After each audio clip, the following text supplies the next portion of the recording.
ومنهم من يستمع إليك حتى إذا خرجوا من عندك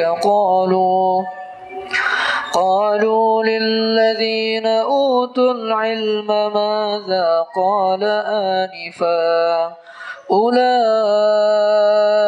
الذين طبع الله على قلوبهم واتبعوا أهواءهم.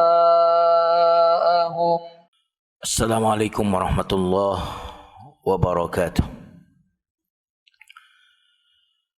الحمد لله الذي أسبغ علينا نعمه ظاهرة وباطنة. اللهم صل وسلم وبارك على نبينا محمد صلى الله عليه وسلم وعلى آله وأصحابه ومن سار على نهجه بإحسان إلى يوم الدين. أما بعد. Jamaah Masjid As-Shaff yang mudah-mudahan senantiasa di dalam penjagaan dan perlindungan Allah semuanya. Kita awali kajian kita pada subuh kali ini dengan membaca basmalah terlebih dahulu. Bismillahirrahmanirrahim. Kajian perdana pada subuh kali ini, biasanya kita mengkaji Asmaul Husna. Tapi karena ini kajian perdana, saya ambil kajian tematis. Mungkin tetap ada kaitannya dengan Asmaul Husna yang menjadi kajian rutin kita. Temanya adalah menauladani nama Allah Asy-Syakur, Allah yang Maha mensyukuri. Jamaah sekalian, hafizakumullah.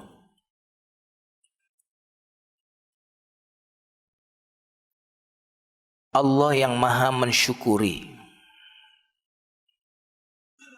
Maka bagaimana cara kita menauladani nama Allah Asy-Syakur ini? Adalah kita menjadi hamba yang bersyukur. Dan di hari-hari ini, kebutuhan kita kepada rasa syukur ini lebih besar dibandingkan dengan kondisi normal.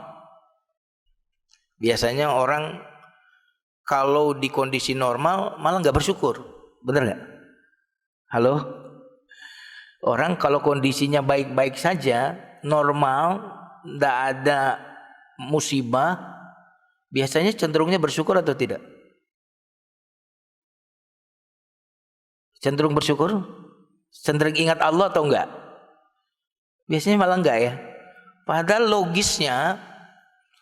logisnya orang yang di dalam keadaan kondisi normal itu mestinya makin dekat sama Allah, makin bersyukur kepada Allah, makin taat kepada Allah. Tetapi ternyata banyak manusia dalam kondisi penuh dengan nikmat justru lalai dengan nikmat itu. Makanya ada kalimat para ulama yang menarik. Terkadang Allah memberikan kepada kita kemudahan agar kita tidak senantiasa dalam kesulitan. Dan terkadang Allah memberikan kita kesulitan agar kita tidak dilalaikan oleh kemudahan.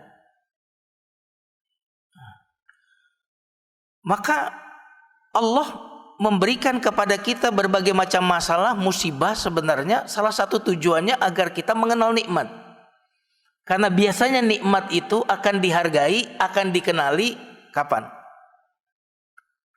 Ketika kita mengalami apa? Yang sebaliknya.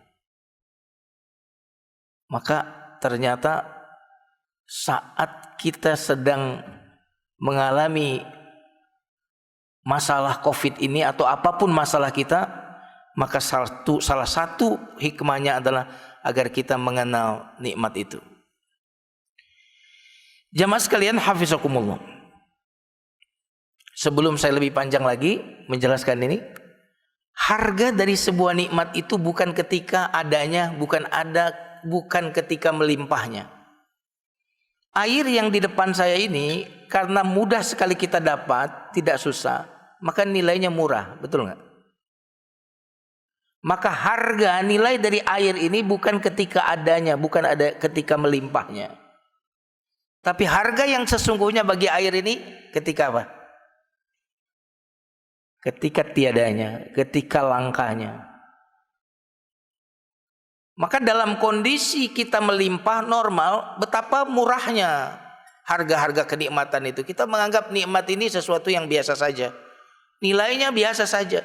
Segelas air ini nilainya biasa saja, melimpah. Maka kita tidak menghargai air ini dengan harga yang sesungguhnya. Nah, nilai nikmat itu sekali lagi saya ulang, bukan ketika adanya, bukan ketika melimpahnya, tapi nilai yang sesungguhnya bagi satu nikmat itu ketika apa? Ketika tiadanya atau ketika langkahnya, ketika sudah langka. Tapi ingat, hebat itu bukanlah ketika Anda mampu mensyukuri nikmat, menghargai nikmat ketika tiadanya. Tetapi hebat itu adalah ketika kita mampu mensyukuri nikmat ketika nikmat itu ada di tangan Anda.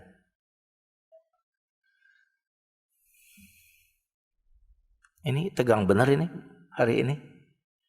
Langsung ngegas sih Ustadznya ya. Nah, jamaah sekalian hafizakumullah.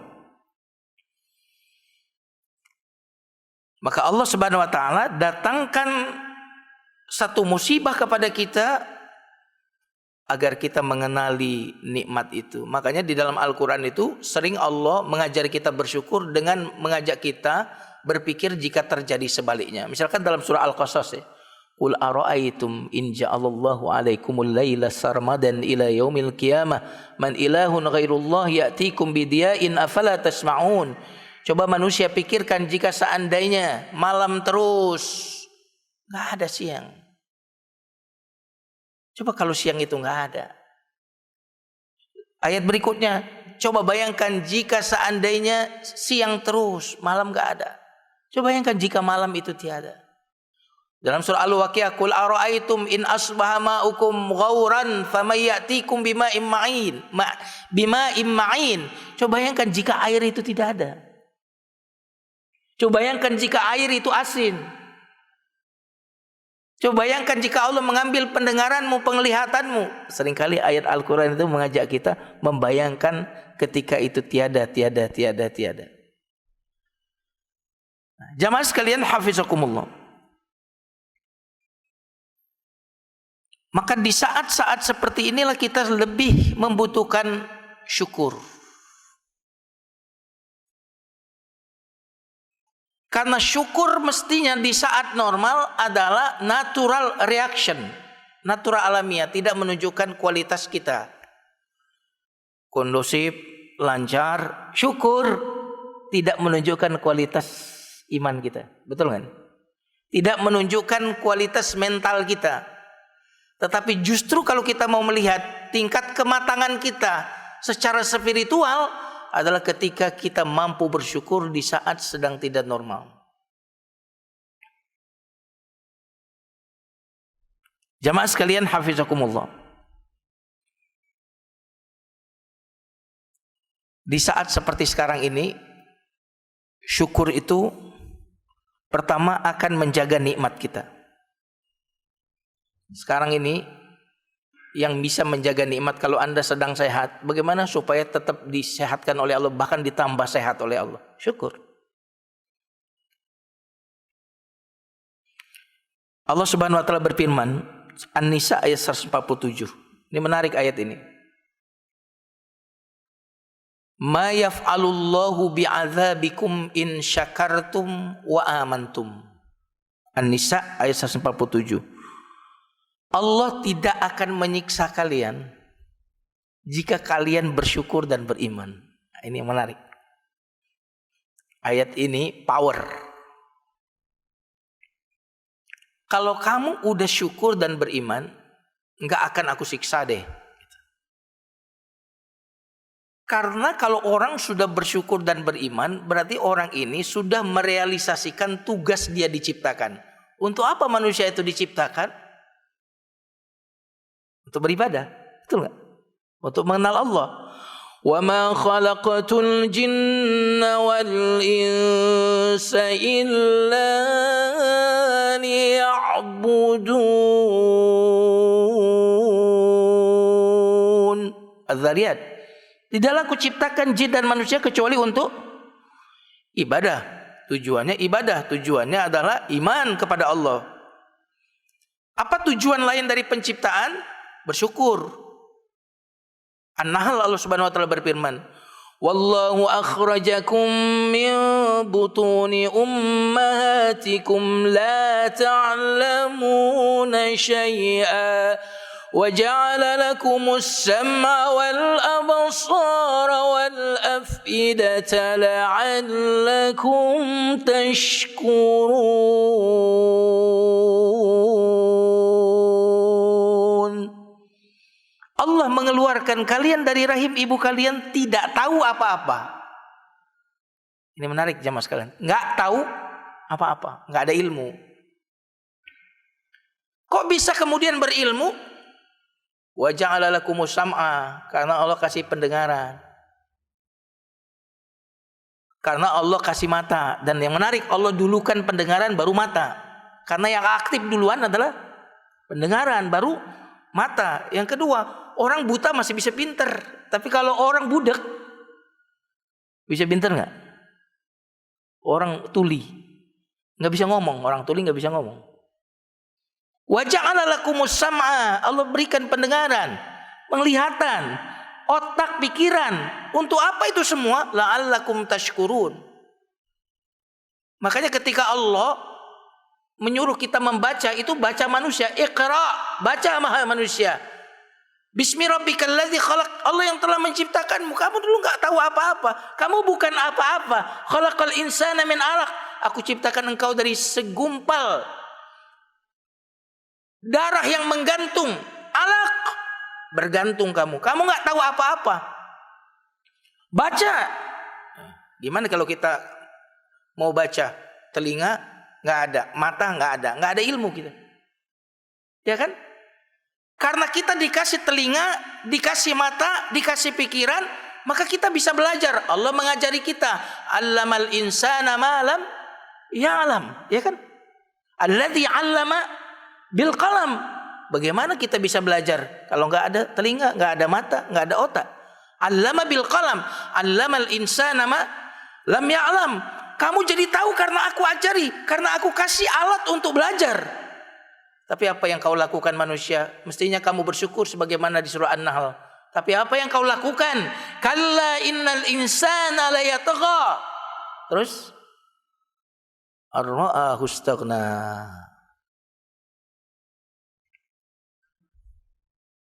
Tapi manusia bukan malah bersyukur. Dia melampaui batas. Dia sewenang-wenang. Dia sombong. Gara-gara apa dia sombong? Ar-ra'ahu istaghna.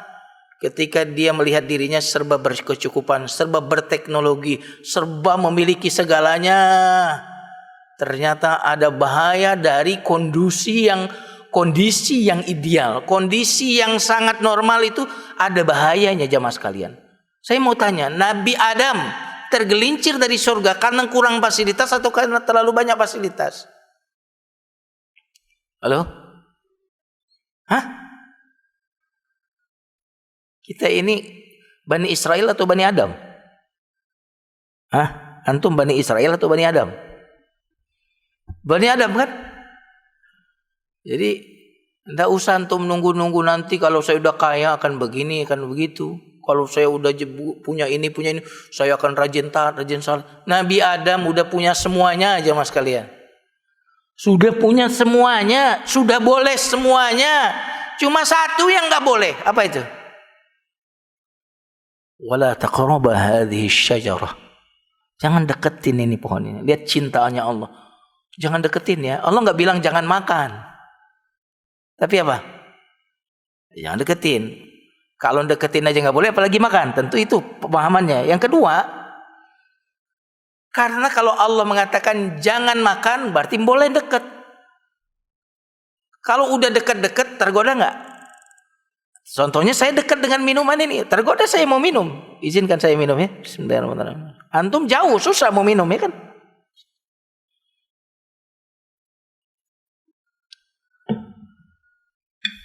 Jadi Allah itu melindungi kita, memprotek kita sebelum kejadian.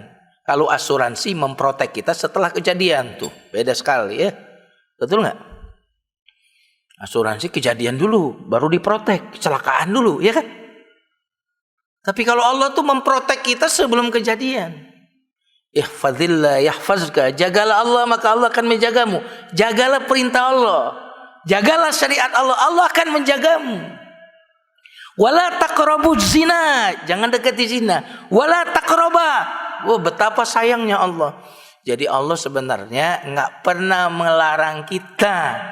Yang ada bukan larangan, tetapi yang ada perlindungan. Yang ada bukanlah pengharaman, tetapi yang ada adalah perlindungan.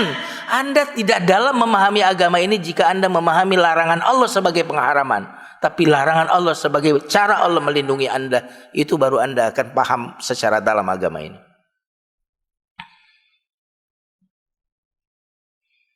Halo? Kalau saya tanya halo, jawabannya hai. Halo? Supaya tahu masih hidup apa enggak ini. Soalnya saya mau lihat senyum apa enggak, ini pakai masker semua. Husnuzon aja kita ya. Jamaah sekalian yang dimuliakan Allah Subhanahu wa taala. Ma yaf'alullah An-Nisa ayat 147. Allah tidak akan menyiksa jika kamu bersyukur dan beriman. Ini menarik. Karena orang bersyukur, syukur tujuan sebagaimana An-Nahl tadi. Ibadah tujuan, iman tujuan. Nah, kalau orang sudah merealisasikan tujuan, buat apa Allah kemudian menegurnya lewat siksa? Buat apa Allah kemudian mencubitnya dengan siksaan? Nggak penting, nggak perlu lagi. Buat apa kita mencubit anak kita kalau anak kita itu udah on the track? Betul nggak? Buat apa kita bentak-bentak anak kita kalau dia sudah menjalankan tugasnya? Karena asal dari hubungan ayah ibu kepada anak adalah cinta, betul, bukan marah, betul nggak? Cinta dan sayang. Kapan marah? Marah itu datang kalau ada yang mengundangnya. Kalau cinta dan sayang ayah ibu kita, tidak perlu ada yang mengundang. Bahkan sebelum Anda lahir, dia sudah mencintai Anda. Dia mengharapkan kedatangan kita sebelum kita dilahirkan, betul nggak? Bahkan sudah menyiapkan mungkin kamar kita, baju kita yang pertama kita pakai sebelum kita lahir.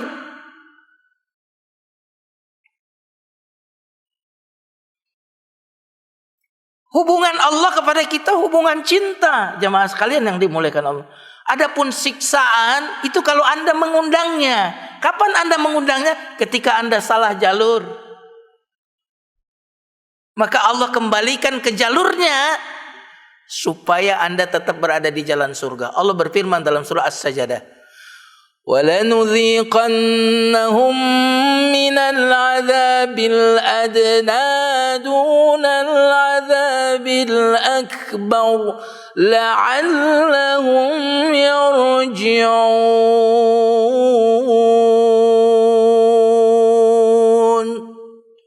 Kami akan rasakan kepada manusia itu siksaan dunia sebelum siksaan yang lebih besar di akhirat. Why? La'allahum yarji'un, agar mereka kembali ke jalan yang benar. Oh, berarti kalau udah on the track di jalan yang benar tidak perlu siksaan. Nyambung ya? Kapan datang siksaan? Ketika keluar jalur. Walanudhiqannahum minal azab.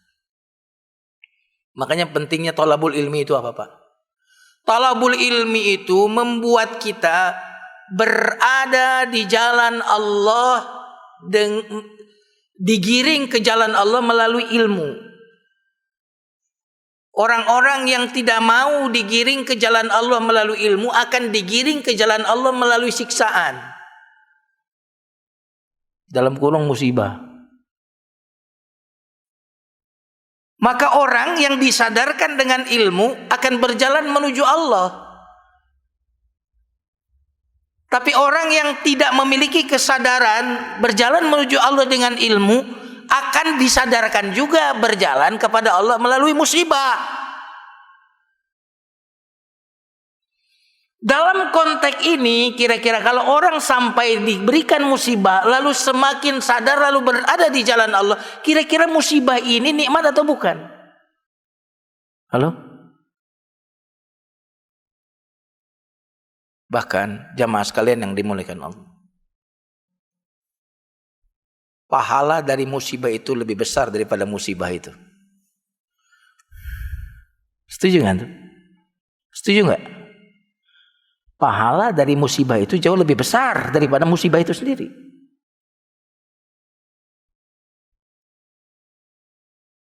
Kalau bukan karena musibah, niscaya kita akan kembali kepada Allah dalam keadaan bangkrut pahala. Kita bokek dari pahala.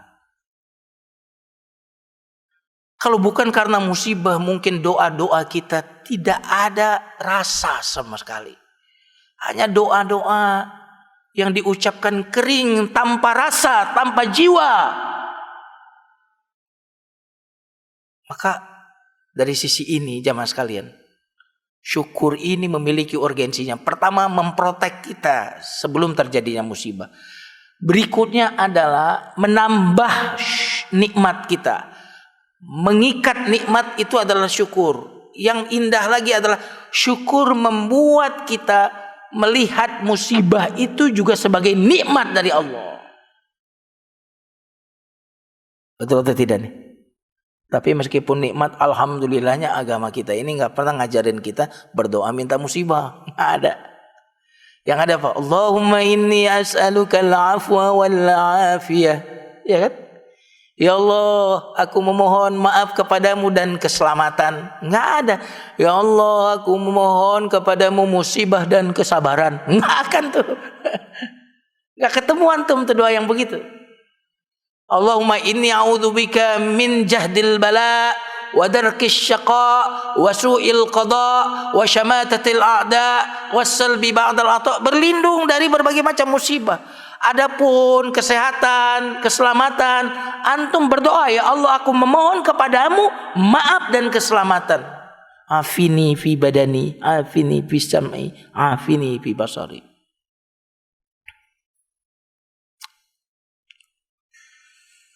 Jamaah sekalian hafizakumullah.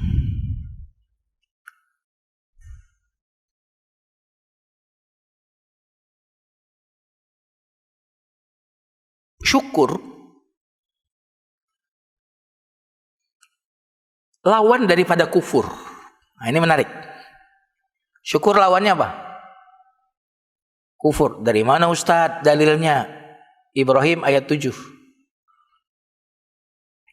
La in syakartum la azidan akum. Terus wala in kafartum syakartum kafartum. Aha. Jadi kalau mau tahu sesuatu, katanya pahamilah sesuatu yang sebaliknya, kamu akan tahu sesuatu itu. Makanya mengapa Allah ketika menyebut syukur menyebut lawannya. Apa lawan syukur? Kufur. Apa arti kufur? Hati-hati, di Quran tidak semua kata kafir artinya non muslim. Ada ayat yang menggunakan kata kafir artinya non-muslim. Lam yakunil ladzina kafaru min ahlil kitabi wal musyrikin. Itu non-muslim tuh. Laqad kafaral ladzina qalu innallaha salisu salasah. Sungguh kafir orang yang mengatakan Tuhan itu satu di antara tiga. Itu non-muslim tuh. Tapi ayat kafir, tentang kafir itu enggak semuanya berarti, konteksnya tidak semuanya non-muslim. Contohnya apa? Tentang nikmat ini, la in syakartum la azidannakum wa la in kafartum. Kafar, kufur di situ bukan non muslim. Kufur itu Pak dalam bahasa Arab artinya menutupi. Saya tidak tahu faktor kebetulan atau bagaimana kenapa dalam bahasa Inggris penutup itu juga kaper, ya kan? Faktor kebetulan mungkin, tapi dalam bahasa Arab kata kafir itu secara bahasa artinya menutupi. Kenapa non-muslim itu disebut kafir? Menutupi keesaan Allah. Kenapa orang-orang ateis itu disebut kafir? Menutupi keberadaan Allah. Sambung ya? Nah makanya petani Di dalam Quran, salah satu bahasa Arab petani dalam Quran loh, saya tidak langsung menunjuk kamu supaya lebih jelas. Itu juga artinya kufar. Nanti kalau nggak salah baca di surat Al-Fatah, ya. Muhammadur Rasulullah walladzina amanu ma'ahu asyiddau 'alal kufar. Nanti ada kamatsali ghaitsin ajabal kuffara nabatuh. Seperti hujan yang kemudian menumbuh-numbuhkan tanaman yang membuat takjub kufar. Petani yang nanam tuh kufar, takjub tuh dengan tanamannya. Kufar di situ bukan non muslim. Itu Quran sendiri ya. Persis nanti kalau antum menyebut kata surga, bahasa Arabnya apa? Jannah. Tidak semua di Quran kata jannah artinya surga. Kebun juga ada. Saya surat Al-Qalam, inna balawnahum kama balawna ashabal jannah. Sungguhnya kami menguji mereka sebagaimana kami menguji pemilik kebun, bukan pemilik surga di situ. Jadi kita harus lihat konteksnya ayatnya apa.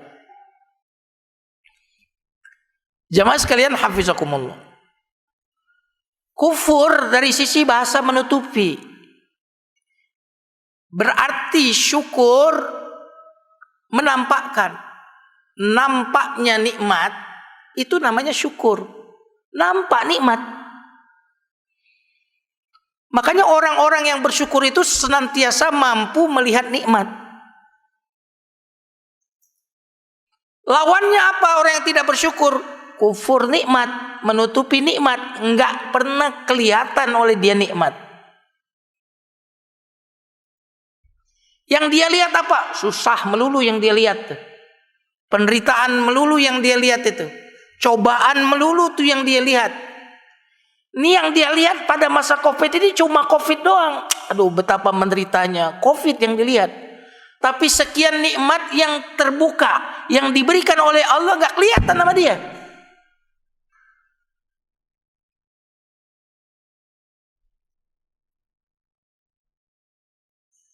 Itulah yang disebut dalam surah Al-Adiyat, innal insana li rabbih.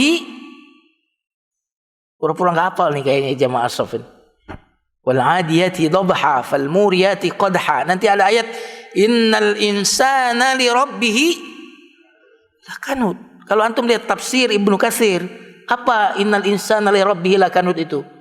Orang yang senantiasa menghitung penderitaan, aduh banyak banget penderitaan saya, tapi dia tidak pernah mengingat nikmat, menghitung nikmat Allah, enggak pernah tuh mengingat nikmat Allah.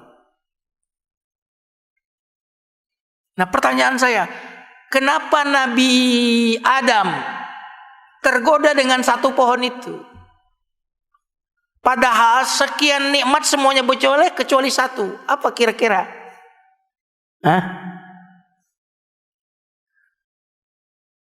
Kalau dia melihat nikmat yang lain yang lebih banyak, kira-kira tergoda nggak dia? Tapi sayang dia fokus kepada yang dilarang itu. Dia liatin pohon apa dilarang, sampai lupa menikmati nikmat yang begitu banyak itu. Orang yang tidak bersyukur itu kayak gitu. Fokus saja kepada enggak yang diberi, sampai lupa menikmati yang sudah diberi.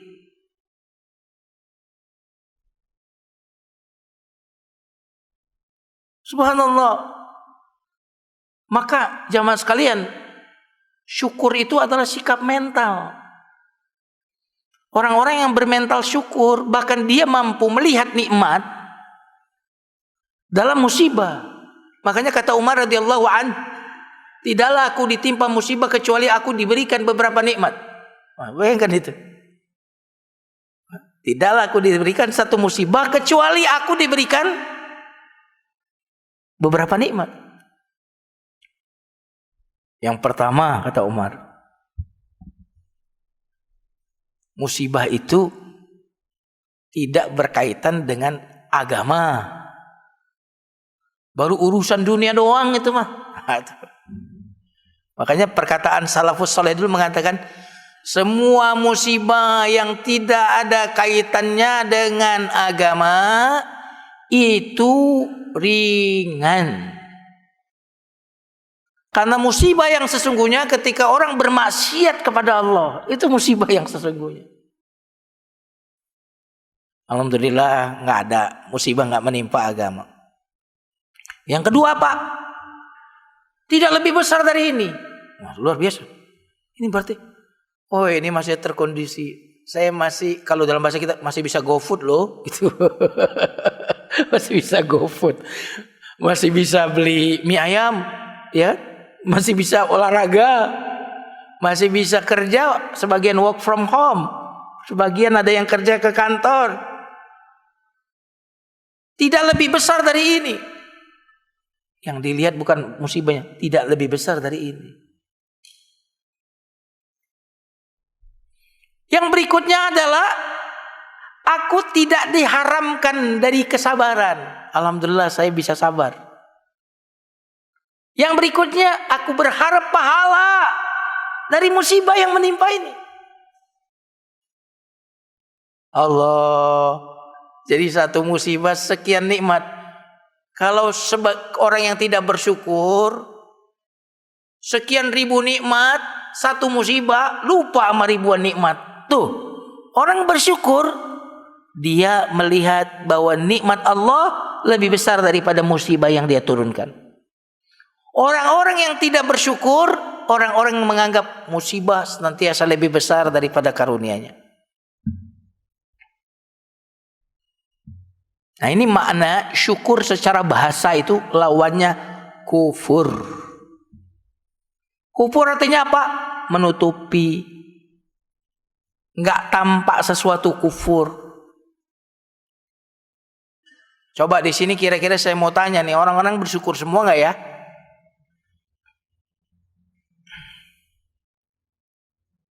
Jawab pertanyaan saya ya. Nikmat Allah banyak atau tidak? Banyak. Bisa dihitung atau enggak? Kalau ngitung aja enggak bisa, membayarnya bisa enggak?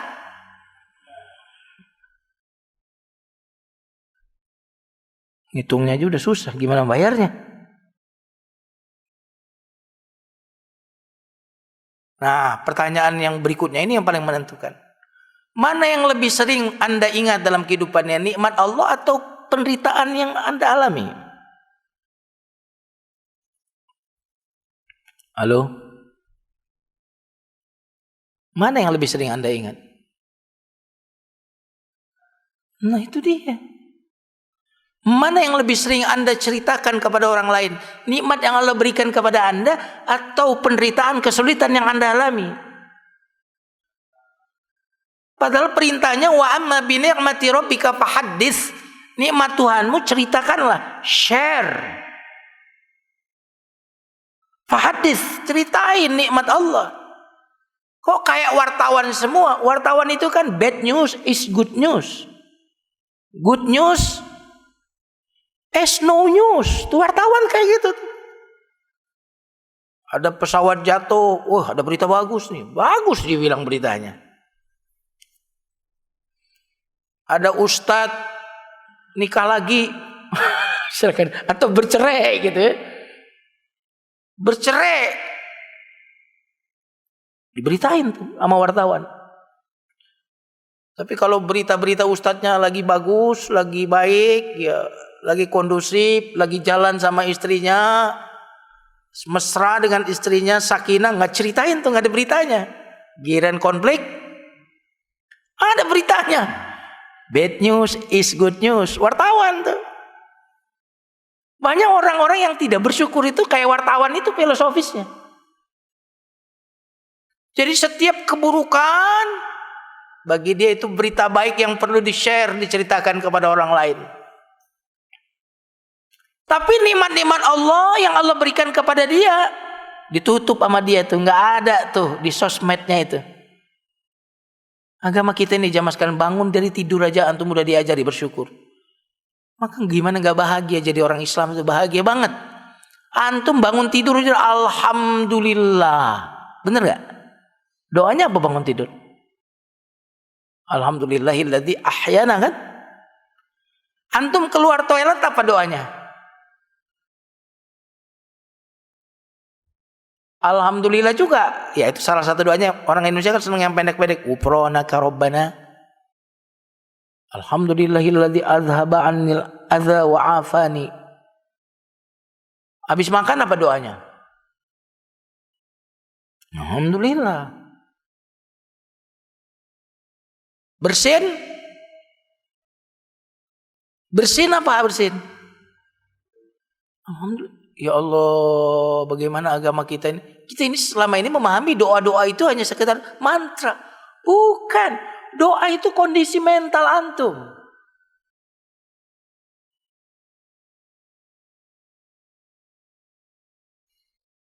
Jemaah sekalian yang dimuliakan Allah Subhanahu wa taala. Jadi kalau jawaban yang terakhir tadi, mana yang lebih sering diceritakan? Kesulitan. Mana yang lebih sering diingat? Kesulitan. Jadi kenyataannya banyak orang-orang yang tidak bersyukur. Dan kalau kita tidak bersyukur, berarti kita tidak akan bahagia, jemaah sekalian.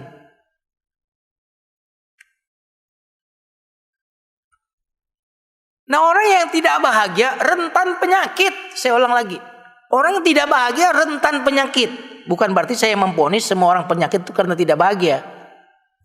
Jangan disalahin begitu. Orang yang tidak bahagia rentan terkena penyakit. Dari mana Ustaz ngambil ini? Antum baca kisah Nabi Yakub. Bagaimana kesedihan beliau membuat mata beliau buta. Betul nggak? Wa biyaddat ainahu minal huzni. Bagaimana kebahagiaannya ketika dia mendapatkan baju Nabi Yusuf, baru bajunya doang tuh. Bagaimana mata beliau yang buta kembali melihat tuh. Bagaimana kebahagiaan itu.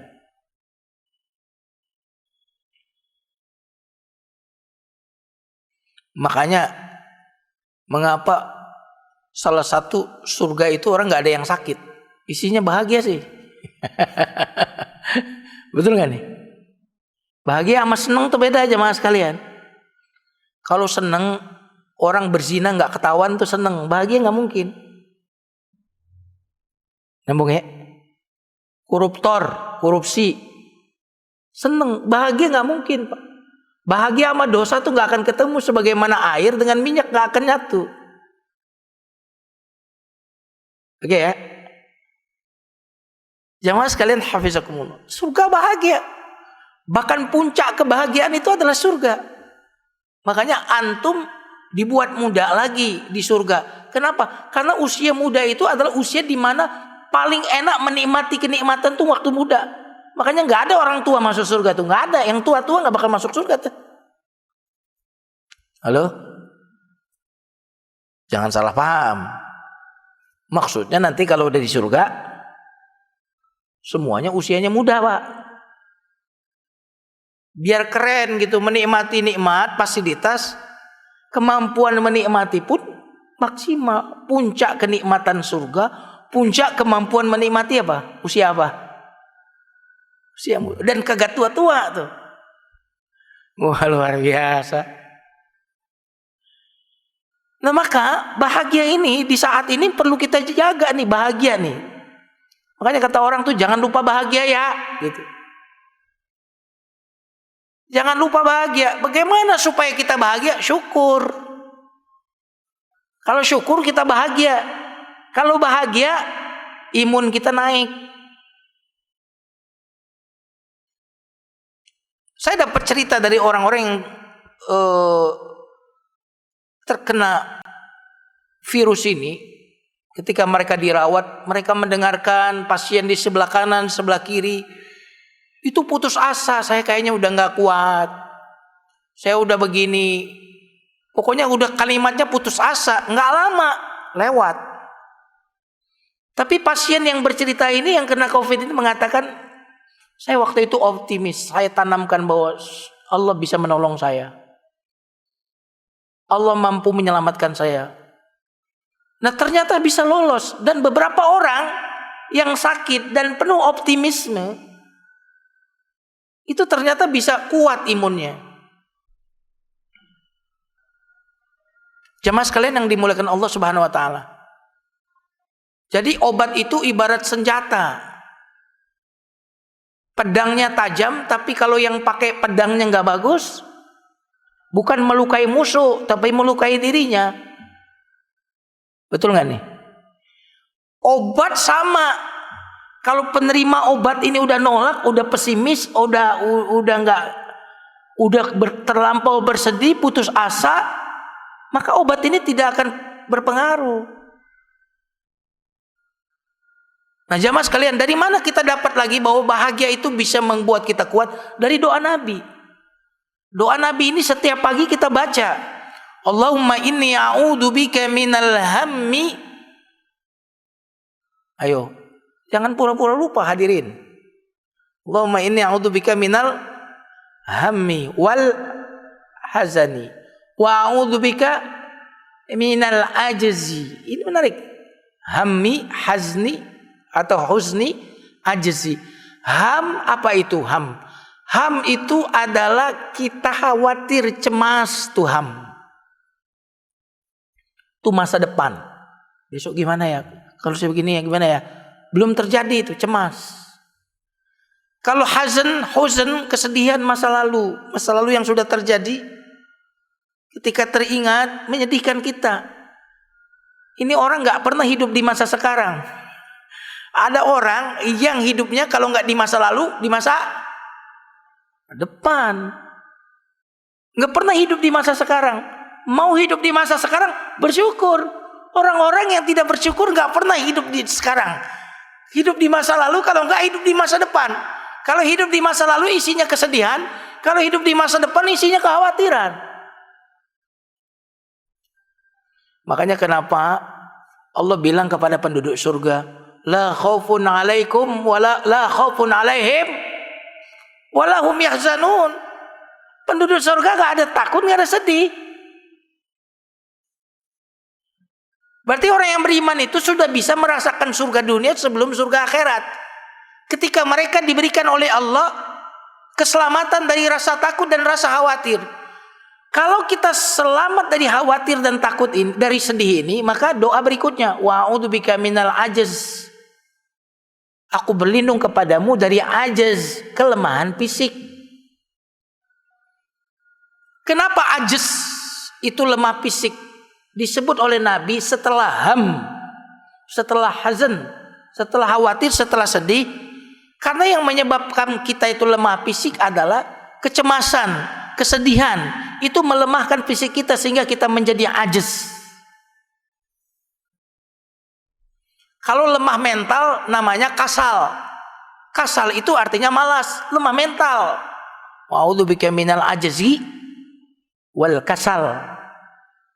Mental tuh. Kalau ajaz lemah fisik, makanya bahasa Arabnya orang yang sudah tua, bukan anak muda, namanya ajuz. Ajuz. Hati-hati yang namanya Agus, orang Arab suka salah dengar. Ismak namamu siapa? Agus. Padahal kita masih muda, pasti ketawa deh orang Arab.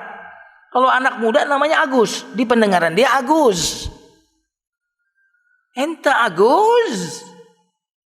Enta lisa syabab. Ente masih muda bro, gitu. Kok ente Agus sih? Karena Agus itu orang sudah tua. Karena orang tua biasanya udah lemah fisiknya. Dari kata ajaz jadi ajuz. Kalau kita kan pakai sin ya, Agus, ya kan? Kuping mereka bilang Agus. Ketawa mereka. Nah jamaah sekalian hafizakumullah.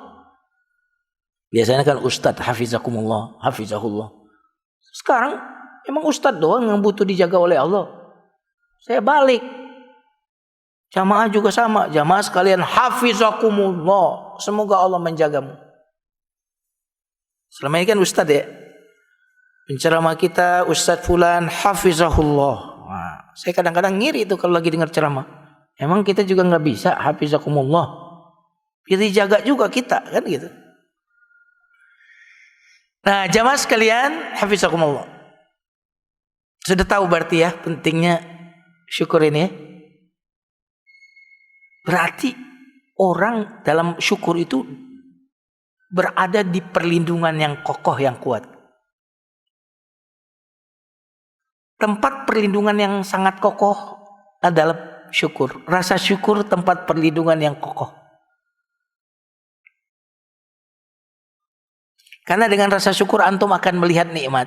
Sampai musibah itu sendiri antum gak kelihatan. Bahkan antum bisa melihat bagaimana di balik musibah itu ada nikmat. Maka dalam surat Luqman Allah menyebut dua nikmat, nikmat zahir, nikmat batin. Wa asbagha alaikum ni'amahu zahiratan wa batinatan. Allah mencurahkan nikmat kepadamu, nikmat zahir, nikmat batin. Apa itu nikmat zahir? Sehat. Apa itu nikmat batin? Sakit. Oh, nikmat batin sakit karena casingnya, zahirnya adalah kesulitan. Tetapi isinya mengandung hikmah. Makanya disebut nikmat batin. Nah, ini rasa syukur. Nah, bagaimana caranya supaya kita bisa bersyukur? Banyak tips. Tapi hari ini saya bagi satu saja.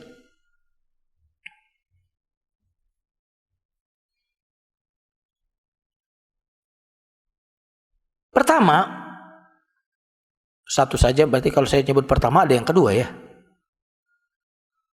Banyak tipsnya ya. Ini dari hadis Nabi saja. Lihatlah kepada orang yang di bawahmu dalam urusan dunia. Jangan melihat kepada orang yang di atasmu dalam urusan dunia. Itu lebih mendekatkanmu, lebih menolongmu untuk mampu bersyukur.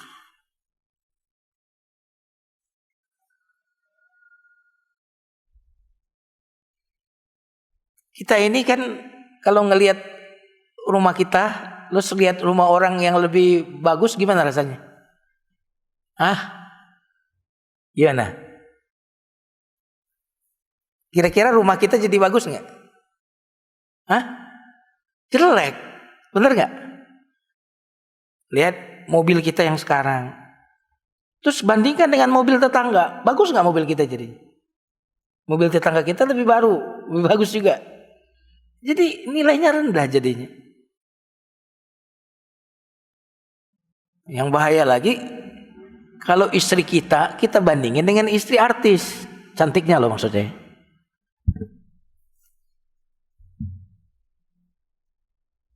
Lebih gak bersyukur lagi. Nah, kalau kita melihat kepada yang atas dalam urusan duniawi, maka kita tidak akan pernah bersyukur. Maka kata Nabi, lihatlah dalam urusan dunia kepada yang di bawahmu. Jika engkau kehilangan sepatu, orang lain kehilangan kaki. Iya kan?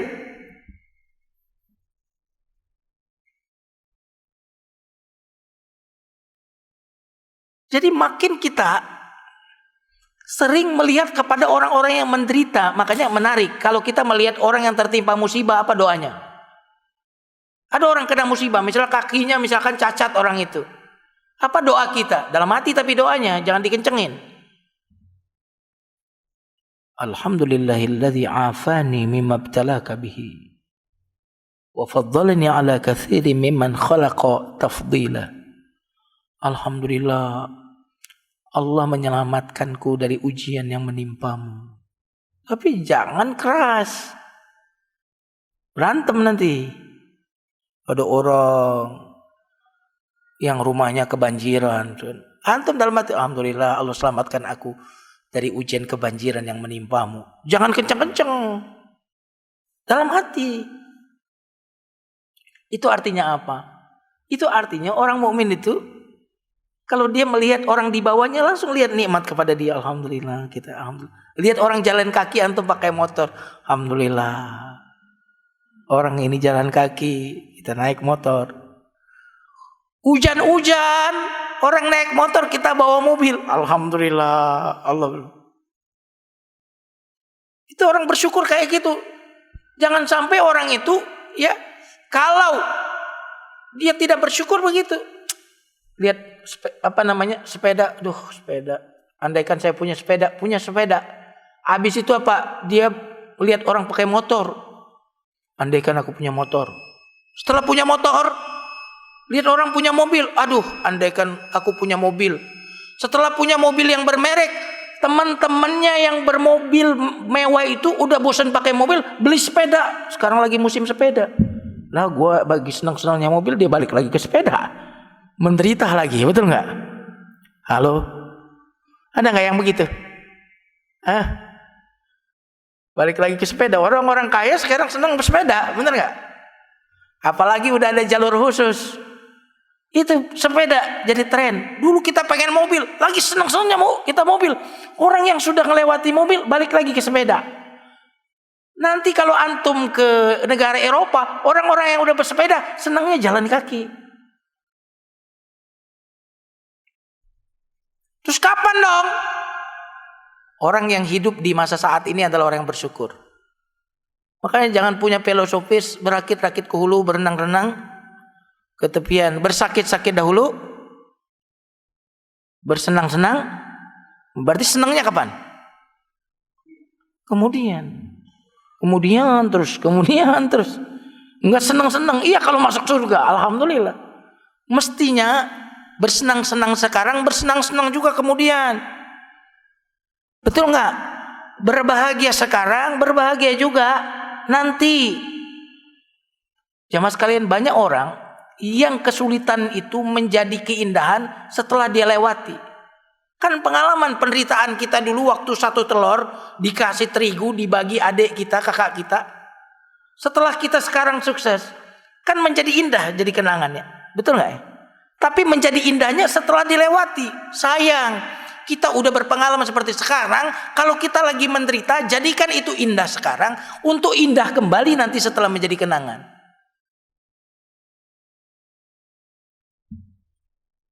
Betul atau tidak nih? Halo? Covid ini akan kita lewati, amin. Covid ini akan selesai, nggak ada yang selesai, itu nggak mungkin. Karena dawamul hal muhal, bahasa Arabnya tuh, dawamul hal muhal. Abadinya sesuatu itu mustahil.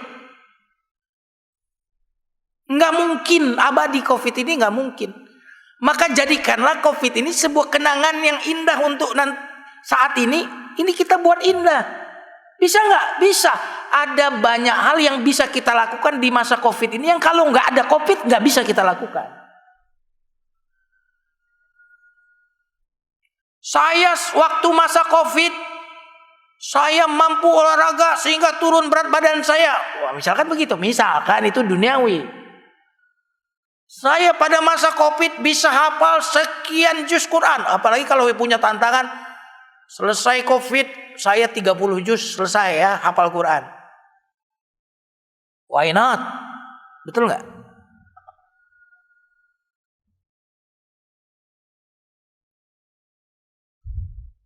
Karena istilah work from home itu kan luar biasa itu. Karena selama ini kita kebanyakan berjalan keluar, lupa berjalan ke dalam, maka disuruh ke dalam oleh Allah. Selama ini kita mencari kebahagiaan di luar rumah, padahal kebahagiaan yang sesungguhnya di dalam rumah. Suruh balik ke rumah kita. Jamaah sekalian yang dimuliakan Allah, mari kita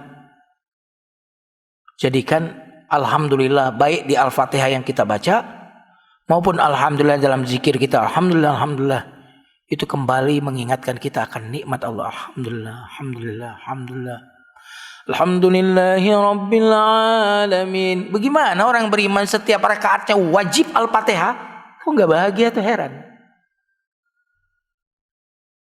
Nah, mudah-mudahan tema ini menjadi pembuka, karena ini kajian perdana saya ya.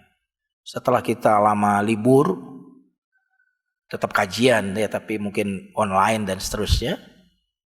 Ini saya buka dengan kajian tematis menauladani nama Allah Asy-Syakur, Allah yang Maha mensyukuri. Silakan kalau ada yang ingin bertanya.